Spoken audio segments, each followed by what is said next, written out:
Hello, नमस्कार, सत श्री अकाल। कैसे हैं आप सब? मैं उम्मीद करता हूँ आप सब बेहद अच्छे होंगे। तो आइए आज हम लोग बात करेंगे सुशांत सिंह राजपूत जी के केस के बारे में। मैं आपको बता दूँ, रविवार को एफआईआर दर्ज होने के बाद अब तक भी रिया चक्रवर्ती की गिरफ्तारी की कोई भी नोटिस हम लोगों के सामने नहीं आई है। इसी बीच मैं आपको बताने जा रहा हूँ कि सुशांत सिंह राजपूत जी के पिताजी ने पटना थाने में केस भी किया है। मैं वो केस की आपको सारी डिटेल्स बताता हूँ और मैं आगे भी कुछ बात करूँगा। अभिनेता सुशांत सिंह राजपूत की मौत को करीब 1.5 महीना बीत चुका है, लेकिन बावजूद इसके मुंबई पुलिस किसी ठोस नतीजे पर नहीं पहुंची है। मुंबई पुलिस सुशांत केस में अभी तक करीब 40 लोगों से पूछताछ कर चुकी है, जिसमें सुशांत के परिजनों के साथ बॉलीवुड के कई सेलिब्रिटीज भी शामिल हैं। हालांकि इस बीच सुशांत के पिता के सिंह द्वारा करवाई गई एफआईआर के बाद इस केस का नज़रिया ही पूरा बदल गया। और जी हाँ, बिल्कुल मतलब भाई भतीजावाद से उठ कर के अब ये मामला कहीं और जा रहा है। दरअसल अभी तक सुशांत के केस में नेपोटिज्म, जैसे कि मैंने कहा, नेपोटिज्म, भाई भतीजावाद का नज़रिया सामने आ रहा था। और ऐसा कहा जा रहा था कि सुशांत के हाथ से कई बार प्रोजेक्ट निकल गए, जिसके चलते वो डिप्रेशन में थे और उन्होंने ऐसा कदम उठाया। वहीं मुंबई पुलिस की कार्रवाई देखते हुए भी ऐसा ही लग रहा था कि वो इस सुसाइड मानकर ही चल रही है और उसकी जांच कर रही है, सुसाइड मानकर ही उसकी जांच कर रही है। लेकिन सुशांत के पिता के सिंह ने जब बिहार में दर्ज करवाई एफआईआर में रिया चक्रवर्ती और उनके परिवार को सुशांत की मौत का आरोपी बताया है, उसी समय से फिर ये जो रुख है वो बदल गया है। रविवार को मैं बता दूं, के सिंह जी ने पटना के राजीव नगर थाने में जाकर रिया चक्रवर्ती के खिलाफ कम से कम 5 से 6 पन्नों की एक एफआईआर दर्ज करवाते हुए रिया चक्रवर्ती के परिवार पर भी कई संगीन आरोप लगाए हैं।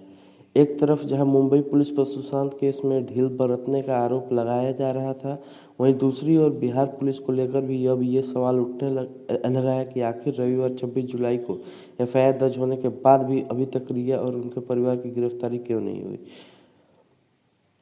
इस पूरे मामले में विनय तिवारी हैं, जो कि एसपी हैं पटना के, उन्होंने बताया है कि बिहार पुलिस की टीम भी मुंबई पहुंच गई है और जांच कर रही है। वहीं मुंबई पुलिस द्वारा मदद करने के लिए रिया चक्रवर्ती की गिरफ्तारी के सवाल पर विनय तिवारी ने यह भी कहा कि हर चीज़ की एक प्रक्रिया होती है और उसके मुताबिक ही हम काम कर रहे हैं।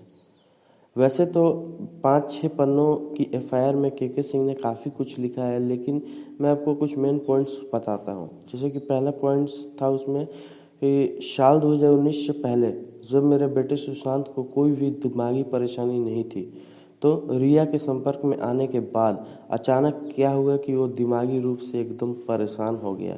इसकी जांच की जाए।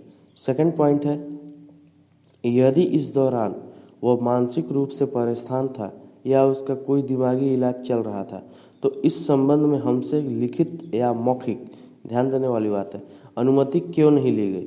क्योंकि जब कोई व्यक्ति मानसिक रूप से बीमार होता है तो उसके सारे अधिकार उसके परिवार के पास ही होते हैं।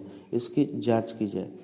इसमें थर्ड पॉइंट है, इस दौरान जिन जिन डॉक्टरों ने रिया के कहने पर मेरे बेटे सुशांत का इलाज किया है, मुझे लगता है कि ये डॉक्टर भी रिया के साथ इस षड्यंत्र में शामिल थे। इस बात की जांच होनी चाहिए कि उन्होंने क्या क्या इलाज किया और कौन कौन सी दवाइयाँ मेरे बेटे को दी। चौथा पॉइंट है इसमें, जब रिया को पता था कि मेरे बेटे की मानसिक हालत नाजुक चल रही है, तो इस स्थिति में उसका ठीक तरीके से इलाज न करवाना और उसके इलाज के सारे कागजात अपने साथ ले जाना और मेरे बेटे को उस नाजुक हालत में अकेला छोड़ देना और उससे हर तरह के संपर्क तोड़ लेना, जिसके कारण मेरे बेटे ने आत्महत्या कर ली, तो उसकी मौत की जिम्मेदार रिया और इसके परिजन हैं। इसकी जांच की जाए। पांचवा पॉइंट इसमें है, मुझे अपने पुत्र के एक बैंक खाते के स्टेटमेंट से पता चला है कि पिछले 1 साल में लगभग 17 करोड़, जी हाँ 17 करोड़ रुपए मेरे बेटे के इस खाता नंबर, एक नंबर है, कोटक महिंद्रा बैंक में रहे। इस दौरान करीब 15 करोड़ रुपए निकाल लिए गए। इस खाते से पैसा ऐसे खातों में ट्रांसफर हुआ है जिनसे मेरे बेटे का कोई लेना देना भी नहीं था। मेरे बेटे के सभी खातों की जांच की जाए कि बैंक खातों क्रेडिट कार्ड से कितना पैसा रिया ने अपने परिजनों एवं सहयोगियों के साथ धोखेबाजी और षड्यंत्र से ठगा है, इसकी भी जांच की जाए। इसमें छठा पॉइंट है, इस प्रकरण से पहले सुशांत का अभिनय जगत में बहुत नाम था, तो ऐसे क्या कारण रहे कि रिया के आने के बाद उसकी फिल्में एकदम से कम हो गई, इसकी भी जांच की जाए। सातवां पॉइंट है इसमें, और बहुत अहम पॉइंट है, मेरा बेटा सुशांत ऑर्गेनिक खेती के व्यवसाय के लिए कुर्ग केरल अपने दोस्त महेश के साथ जाना चाहता था, जिसके लिए वो जमीन तलाश रहे थे। जब रिया को इस बात की भनक लगी तो उसने इस बात का विरोध किया और सुशांत को धमकी भी दी, सुशांत को ब्लैकमेल भी किया कि मैं तुम्हारे इलाज के सारे पेपर मीडिया में हाईलाइट कर दूंगी और अपने अच्छे रस के चलते तुम्हारा सब कुछ बर्बाद कर दूंगी। लेकिन जब सुशांत ने उसकी इस बात का विरोध किया तो रिया को लगा कि अब वो उसके किसी काम का नहीं रहा है, तो रिया वहाँ से लैपटॉप, कैश, जेवर, क्रेडिट कार्ड, इलाज के दस्तावेज, पिन नंबर और पासवर्ड साथ लेकर चली गई। इस प्रकरण की भी जांच की जाए। तो मैं उम्मीद करता हूँ ये वीडियो आप लोगों को अच्छी लगी हो और आप लोग जोरदार तरीके से सीबीआई की इंक्वायरी की मांग करें और इस केस को इस रुख पे लेकर के जाए कि हमारे सुशांत भाई को न्याय मिले। मैं यही कहना चाहता हूँ। आप सभी को बार बार मैं फिर से प्रणाम करना चाहता हूँ। धन्यवाद।